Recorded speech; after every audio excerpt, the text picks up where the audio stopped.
மானியத்தா ஆறு இல்ல கடல் கடல் ஐடி கடல் மானியத்தா கடல். மானியத்தாவை காப்பாற்றுறதுக்கு 2 பேர் வந்திருக்கோம். யாராவது ரெஸ்கியூ பண்ணணும்னா கூப்பிடுங்க. இது என்ன பஞ்சாயத்துன்னு போற வழியில சொல்றேன். இன்னைக்கு சனிக்கிழமைனால அதிகாலை 11 மணிக்கெல்லாம் நம்ம எந்திரிச்சிட்டு வெளியே கிளம்பியாச்சு. சரி வாடா மாப்பிள்ளன்னு சொல்லி நம்மள ஒருத்தர் கூப்பிட்டு இருந்தான். அது வேற யாரும் இல்லை, நம்ம கரடி மாமா தான். இந்த கரடி மாமா இனிமேல் நம்ம வாழ்க்கையில அப்பப்போ எட்டி பார்ப்பாப்ல. ஸோ அது யாரு நான் போக போக சொல்றேன்.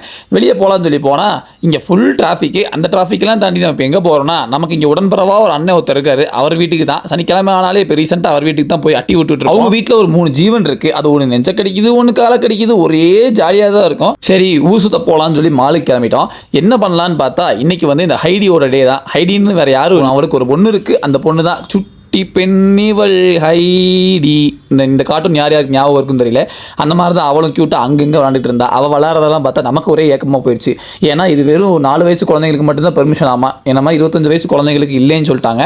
அங்கேருந்து முடிஞ்சு போயிட்டு மெக்டோனல்ஸில் லைட்டாக ஒரு கூடு கொடுத்துட்டு நம்ம அண்ணன் நமக்கு ஒரு மேற்சட்டை ஸ்பான்சர் பண்ணாரு. அதை வாங்கிட்டு நான் வீட்டுக்கு வந்துட்டேன். வீட்டுக்கு வந்துட்டா இனங்கள்லாம் ஒன்றா சேர்ந்துட்டு ஒரே விளையாட்டு. எனக்கு ஒரு டவுட்டு, என்னடா இவ்வளோ நேரம் விளாட்றானே விசாரிச்சு பார்த்த பிறகு தான் தெரியும் 3 நாயுமே லேடி நாயி. ஒரு வழியா எல்லா நாயும் டயர்ட் ஆயிடுச்சு. வீட்டுக்கு கிளம்புனா சரியான மழை. இது மட்டும் தான் கொடுமைன்னு பார்த்தா வண்டியும் பாதையில் நின்று போச்சு. அங்கதான் நம்மளுக்கு வந்து ஒரு டெலிவரி பார்ட்னர் அஸ்ஸாம்காரரு, என்கிட்ட பெட்ரோல் இருக்கு பையா 50 ரூபா கொடுங்க போட்டுக்கங்கன்னு சொல்லி கொடுத்தாப்புல. அவருக்கு ஒரு நன்றி. அதுக்கப்புறம் தான் நாங்கள் கடலுக்கே போனோம். அந்த கடலில் தாண்டி முடிச்சு ரூமுக்கு போயிட்டு இன்னைக்கு ஒர்க் அவுட் பண்ணலான்னு பார்த்தா வெளியவும் ஃபுல்லாக தண்ணி. அதனால எனக்கு எதுவும் இல்லை. நாளைக்கு பர்ச்சேசிங் இருக்கு, ஃபாலோ பண்ணி வச்சுக்கோங்க. நாளைக்கு பார்க்கலாம்.